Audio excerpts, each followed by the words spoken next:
जितना श्वास श्वास खूब भजन हो रहा है तो जीवन सार्थक, और भजन नहीं तो सब व्यर्थ है, सब व्यर्थ है, सब व्यर्थ है। बड़े बड़े चक्रवर्ती सम्राटों की केवल इतिहास में नाम रह गए, कहीं कोई नहीं है। हम चाहते हैं कि हमारा नाम हो जाए, कीर्ति हो जाए, यश हो जाए, इतना बैंक बैलेंस हो जाए, इतना ये हो जाए, मर गए, कुछ काम नहीं है। नाम जप, वही विवेकी है जो भजन में प्रीति करे, वही अज्ञानी है जो भजन छोड़कर और कार्य, भजन के साथ कार्य करो। भजन के बिना वो कार्य सामर्थ्यशाली नहीं कि तुम्हें मुक्ति प्रदान कर देगा। ये सामर्थ्य भजन में है। इसीलिए मामुनि स्मर युद्ध च, मेरा स्मरण करते हुए युद्ध करो। भगवान ऐसा बोले। युद्ध माने कर्तव्य, अपने कर्तव्य का पालन मेरा स्मरण करते हुए करो। चलो चलते हैं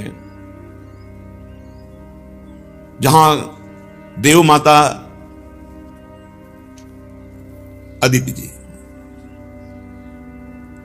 भगवान से विनय कर रही है और सामने चतुर्भुज भगवान श्रीहरि विराजमान है। विनय पूर्ण हुई। भगवान ने कहा, माता मैं जानता हूं कि आप किस उद्देश्य से पयोव्रत किया। आप यही चाहते हैं ना कि बलि से देवराज पद छीन करके आपके पुत्रों को दें, आपके पुत्र पुनः अमरावती में सुखपूर्वक वास करें। तो ऐसा किया नहीं जा सकता, क्योंकि बलि ने अपने गुरुदेव को संतुष्ट कर लिया है, और गुरुदेव जिसके ऊपर प्रसन्न है उसको पराक्रम के द्वारा परास्त नहीं किया जा सकता। मैं तुम्हारे पुत्र के रूप में अवतीर्ण हूं और जाकर के भिक्षा मांग करके मैं संपत्ति दे सकता हूं, लेकिन पराक्रम के द्वारा नहीं। ये देखो गुरु आराधना का फल। भगवान कह रहे हैं पराक्रम के द्वारा बलि पर विजय प्राप्त नहीं की जा सकती। मैं तुम्हारा पुत्र बनूंगा और फिर भिक्षा मांगूंगा, भीख मांगूंगा जाकर। त्रिभुवन के स्वामी भगवान देव माता अदिति से ऐसा कहा। परीक्षित, भगवान जब ऐसा कह रहे थे तो उस समय तो शंख चक्र गदा और पद्म कमल धारण किए हुए थे। देखते देखते भगवान वामन के रूप में प्रकट हो गए। भगवान का जो भी अवतार होता है सब दिव्य चिदानंदमय होता है, पार्थिव नहीं है। अद्भुत रूप भगवान का वामन रूप, वामन छोटा रूप। कश्यप जी के घर का अंधकार नष्ट हो गया, दिशाएं निर्मल हो गई, नदी और सरोवरों का जल स्वच्छ हो गया। सबके हृदय में एक आनंद की बाढ़ आ रही है। सब ऋतुएं एक साथ प्रकट हो गई। स्वर्गलोक, अंतरिक्ष, पृथ्वी, देवता, द्विज, गौ, पर्वत, सबके हृदय में आनंद का उल्लास है। भगवान वामन जिस समय प्रकट हुए उस समय चंद्रमा श्रवण नक्षत्र पर थे। भाद्रपद मास के शुक्ल पक्ष की श्रवण नक्षत्र वाली द्वादशी थी। अभिजीत मुहूर्त में भगवान का जन्म हुआ। सभी नक्षत्र तारे भगवान के जन्म को मंगल में सूचित कर रहे थे। जिस तिथि में भगवान का जन्म हुआ था उसे विजया द्वादशी कहते हैं। देखा, परम पुरुष परमात्मा सर्वाश्चर्य में स्वरूप धारण किए हुए विराजमान है। कश्यप जी भी भगवान को अपनी योग माया से शरीर धारण किए हुए देख विस्मित हो गए और कहने लगे, जय हो विश्वात्मा, आपकी जय हो। परीक्षित, भगवान स्वयं अव्यक्त एवं चित स्वरूप है। उन्होंने जो परम कांत में आभूषण एवं आयुधों से युक्त शरीर ग्रहण किया था वो देखते देखते अंतर्ध्यान हो गया और भगवान वामन ब्रह्मचारी का रूप धारण कर लिया। ठीक वैसे ही जैसे कोई नट अपना वेश बदल ले, क्योंकि नटनागर अद्भुत लीला विहारी भगवान है। भगवान को वामन ब्रह्मचारी के रूप में देखकर महर्षियों को बड़ा आनंद हुआ। उन लोगों ने कश्यप प्रजापति को आगे करके जात कर्मादि संस्कार करवाए। जब उनका उपनयन संस्कार होने लगा तब स्वयं गायत्री देवी सविता ने उन्हें गायत्री का उपदेश किया। देवगुरु बृहस्पति जी ने यज्ञोपवीत और कश्यप जी ने मेखला पृथ्वी ने कृष्ण मृगचर्म, वन के स्वामी चंद्रमा ने दंड और माता अदिति ने कौपीन कटिवस्त्र और आकाश ने वामन वेशधारी भगवान को छत्र दिया। अविनाशी प्रभु को ब्रह्मा जी ने कमंडल दिया, सप्तऋषि ने कुश दिया, सरस्वती जी ने रुद्राक्ष की माला समर्पित। सप्तऋषि ने कुश दिया, सरस्वती जी ने रुद्राक्ष की माला समर्पित की। इस रीति से वामन भगवान का प्रकट होना और तुरंत उपनयन संस्कार होना। यक्षराज कुबेर ने उनको भिक्षा का पात्र दिया और जगत जननी अन्नपूर्णा भगवती उमा ने स्वयं भिक्षा दी। वट्टु वेशधारी भगवान वामन का सम्मान इस तरह से सब बड़े महाजनों ने किया। ब्रह्मर्षियों से भरी हुई सभा में अपने ब्रह्म तेज के कारण अत्यंत शोभायमान हुए वामन भगवान।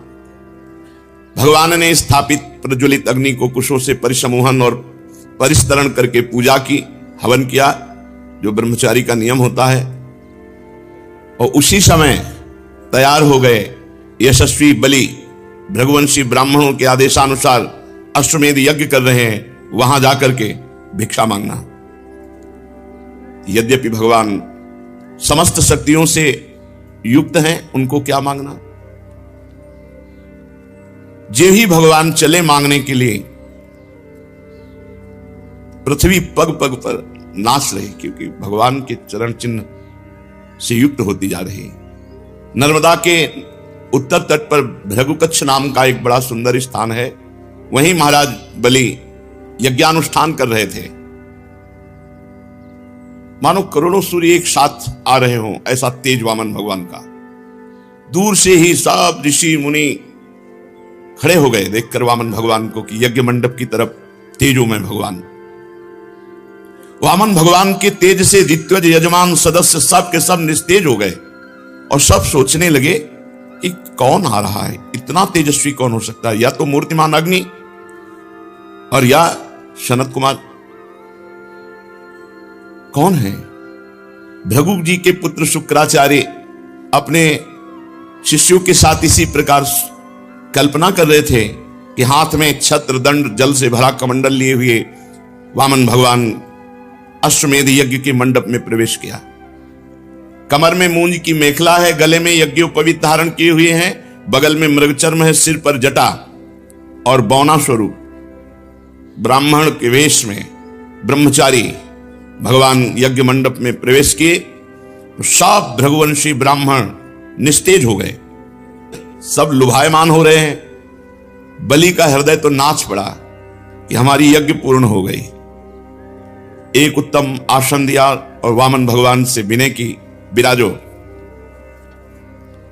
फिर बलि ने अभिनंदन किया, पात्र मंगाया, चरण पखारे भगवान के। आहा, पांव पखार कर चरणामृत पिया, माथे पे धारण किया। फिर वामन भगवान की पूजा की। प्रतिपल बलि के हृदय में एक अद्भुत आनंद, भगवान के चरण कमलों का जो चरणामृत पान किया तो वैसे ही निष्पाप हो चुके थे बलि, क्योंकि 100 अश्वमेध यज्ञ। जिस चरणामृत को स्वयं देवादिदेव चंद्रमौली भगवान शंकर अत्यंत भक्ति भाव से अपने सिर पर धारण करते हैं, वही चरणामृत धर्म के मर्मज्ञ राजा बलि ने जब मस्तक पर धारण किया तो अनुभव में आ गया कि ये कोई साधारण नहीं है, ये या तो स्वयं भगवान है या इस छद्म भेष में कोई महापुरुष पधारे हुए। बलि ने हाथ जोड़कर कहा, ब्राह्मण कुमार, स्वागतम ते नमस्तुभ्यम ब्रह्मन् किं करवाम ते ब्रह्मर्षीणाम तपः साक्षान् मन्ये त्वार्य वपुर्धरम्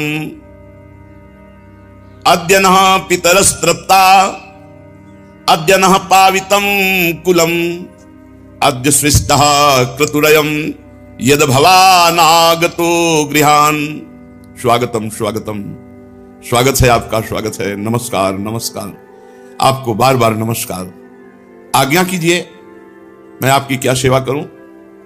आज मुझे ऐसा जान पड़ता है कि बड़े बड़े ब्रह्म ऋषियों की तपस्या ही स्वयं मूर्तिमान होकर वामन के रूप में मेरे सामने आई है। आज मैं धन्य हो गया। आप यहां पधारे, आज मेरे पितर तृप्त हो गए। आज मेरा कुल वंश पवित्र हो गया, आज मेरा यज्ञ सफल हो गया। हे वामन ब्राह्मण कुमार, पता नहीं आपके पांव पखारने से बड़ी बड़ी विधि पूर्वक यज्ञ करने पर भी जो आनंद नहीं आया, वो आनंद आपके पांव पखारने से आया। आज मुझे सब फल मिल गया। ये नन्हे नन्हे चरणों का धोवन हमारे हृदय में एक अद्भुत आनंद प्रकट कर रहा है।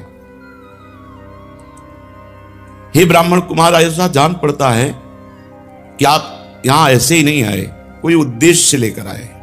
क्योंकि आपके चेहरे से पता चलता है कि आप कुछ मांगना चाहते हैं, कुछ उद्देश्य लेकर आए। पूज्य ब्रह्मचारी, आप जो आज्ञा करेंगे उसकी पूर्ति होगी। गाय, सोना, सामग्री, सुसज्जित घर, पवित्र अन्न, पीने की वस्तु, विवाह योग्य ब्राह्मण की कन्या, संपत्ति से भरे हुए गांव, नगर, राज्य, जो चाहे वो ले लीजिए। अवश्य ही मैं आपको दूंगा, क्योंकि आज मेरा परम मंगलमय है। राजन, आपने जो कहा कि ये वस्तुएं, तो ये आपके कुल परंपरा के अनुरूप है, धर्म भाव से परिपूर्ण है, यश को बढ़ाने वाला है, परलोक में हितकारी है, और ऐसा आपके मुख से शोभा भी दे रहा है, क्योंकि भृगुपुत्र शुक्राचार्य जी को गुरु मानकर, परम प्रमाण मान करके आप आराधना कर रहे हैं। और जिसके कुल वृद्ध पितामह परम शांत प्रहलाद जी हो, उसके मुख से ऐसे निकलना स्वाभाविक ही ठीक है। आपकी वंश परंपरा में कोई धैर्यहीन या कृपण पुरुष कभी नहीं हुआ। ऐसा कभी तुम्हारे वंश में नहीं हुआ जिससे मांगा गया हो और वो देने में पीछे हट गया हो। एक बार किसी को देने की प्रतिज्ञा करके मुकर गया हो, ऐसा तुम्हारे वंश में नहीं है। दान के अवसर पर याचकों की याचना सुनकर और युद्ध के अवसर पर शत्रु की ललकार सुनकर मोड़ लेने वाला कायर आपके वंश में कोई हुआ ही नहीं है। क्यों न हो, आपकी कुल परंपरा में प्रहलाद अपने निर्मल यश से वैसे शोभायमान है जैसे आकाश में चंद्रमा। आपको पता होगा महाराज, आपके कुल में ही हिरणाक्ष जैसा वीर का जन्म हुआ। वो वीर जब हाथ में गदा लेकर अकेला दिग्विजय के लिए निकला तो सारी पृथ्वी में उसका कोई जोड़ नहीं मिला। तब भगवान श्री हरि जल में से पृथ्वी का उद्धार करने गए थे, तो सामने देखा कि हिरणाक्ष गदा लिए हुए विजय प्राप्त की। पर हिरणाक्ष की शक्ति का आज भी हरि बार बार स्मरण करते हैं। विजय तो प्राप्त की हरि ने, पर बार बार हिरणाक्ष की शक्ति का स्मरण करते हैं कि कितना बलवान था। और महाराज, आपके ही वंश में हिरण्यकश्यप हुए। जब हिरणाक्ष के वध का हिरण्यकश्यप को भारी क्रोध में आकर के वैकुंठ में आक्रमण कर दिया। सोचो, वैकुंठ में आक्रमण कर दिया। ये प्रणाली है, जब जैसे किसी की दूध मांगना हो ना, आपकी गाय तो सैकड़ों में एक है और आपका स्वभाव भी ऐसा है। ऐसा स्वभाव नहीं देखा गया जैसा, मतलब उसको इतना बढ़ा के, उसको इतना पुष्ट करके आपके वंश में कोई ऐसा हुआ ही नहीं जो एक बार कह दे देंगे और फिर मुकर जाए। पूरा पुष्ट पक्का भगवान कर रहे हैं। अब देखो, है तो बलवान हिरण्यकश्यप, लेकिन है तो बहिर्मुख ना। उसने भगवान पर आक्रमण करना चाहा, भगवान उसके हृदय में बैठ गए। वो बहिर्मुख बाहर घूमता रहा, वो भगवान उसके हृदय में रहे, वो जान नहीं पाया। महाराज बलि, आपके वंश में एक से एक राजन, आपके पिता विरोचन बड़े ब्राह्मण भक्त थे। यहां तक कि उनके शत्रु देवता ने ब्राह्मणों का वेश बनाकर उनसे उनकी आयु का दान मांगा, और उन्होंने ब्राह्मणों के छल को जानते हुए भी अपनी आयु दे डाली। आप भी अपने वंश का ही, और शुक्राचार्य जी आपके गुरु, प्रहलाद जी आपके पूर्वज, बड़ा यश आपके भगवान बड़ाई किए जा रहे हैं, मुंह मांगी वस्तु देने वालों में आप श्रेष्ठ हैं। तो आपने कहा जो इच्छा हो सो मांग लो। तो देखो हम बहुत संतुष्ट ब्राह्मण हैं, संतोषी ब्राह्मण। हमको तो केवल अपने 3 पग पृथ्वी चाहिए, उतने से काम चल जाएगा। 3 पग पृथ्वी वो थोड़ी सी है, अपने पैरों से हम 3 डग केवल नापेंगे, उतनी पृथ्वी दे दो। बहुत जोर से सब सभा और बलि जी भी हंस दिए, बोले ब्राह्मण कुमार तुम किससे बात कर रहे हो? त्रिभुवनपति से बात कर रहे हो। तुम वैसे जब बात करते तो लगता है ज्ञानियों में श्रेष्ठ कोई बात कर रहा है, पर अभी बच्चे हो तुम। फिर तुमसे कह रहा हूं, नगर का नगर मांग लो, राज्य का राज्य मांग लो। तुम अभी समझ नहीं पा रहे हो कि तुम क्या मांग रहे हो। महाराज बलि से 3 डग केवल भूमि। अरे मैं तीनों लोगों का एकमात्र अधिपति हूं, द्वीप का द्वीप दे सकता हूं। जम्बू द्वीप मांग लो, पूरा द्वीप दे दो। मैं बहुत प्रसन्न हूं और तुम मुझसे 3 डग भूमि केवल। ब्रह्मचारी, मेरा एक स्वभाव है, मेरे यहां जो मांगने आ गया उसको कभी जीवन में दूसरी जगह मांगना ना पड़े, इतना मांग लो। भगवान ने कहा राजन, अगर असंतोष हो जाए तो ये पूरा विश्व ब्रह्मांड एक आदमी को दे दिया जाए तो भी तृप्त नहीं होगा, और संतोष हो जाए थोड़े में भी आनंद रहता है। देखो हम हैं संतोषी, आपको देना है तो 3 पग भूमि केवल, बस, मुझे और कुछ नहीं। मैं संतुष्ट हूं 3 पग पृथ्वी में। जो कुछ संतोष से जीवन व्यतीत करने पर आनंद मिलता है ना, वो असंतोषी को कभी नहीं मिल सकता। असंतोषी का हृदय जलता रहता है और संतोषी का हृदय शांत शीतल रहता है। असंतोषी जन्म मृत्यु के चक्कर में पड़ता है और संतोषी मोक्ष। वैसे तो स्वयं प्राप्त वस्तु से जो संतुष्ट रहता है उसका भजन तेज कभी नष्ट नहीं होता और वो सहज में मोक्ष पदवी पर आरूढ़ होता है। कोई इच्छा नहीं, आकाश वृत्ति से स्वयं जो आए उसी से, न मांगना न कोई उपाय करना। पर हम आए हैं तुम्हारे यहां मांगने, इसीलिए मैं अपनी बात पे डटा हूं कि केवल 3 पग भूमि का आप दान कीजिए। भगवान जब अपनी बात पर डटे हैं तो राजा बलि ने कहा चलो जिसमें तुम्हें प्रसन्नता हो उतना ही कर लो। 3 पग पृथ्वी चाहिए। जलपात्र उठाया, मैं संकल्प करता हूं। शुक्राचार्य जी सब कुछ जान गए कि अरे वामन रूप में तो स्वयं भगवान है और राजा बलि को त्रिभुवन से, जो त्रिभुवनपति पद है उससे हटाने की ये लीला है। शुक्राचार्य जी ने कहा विरोचन कुमार बलि सावधान, संकल्प मत करना।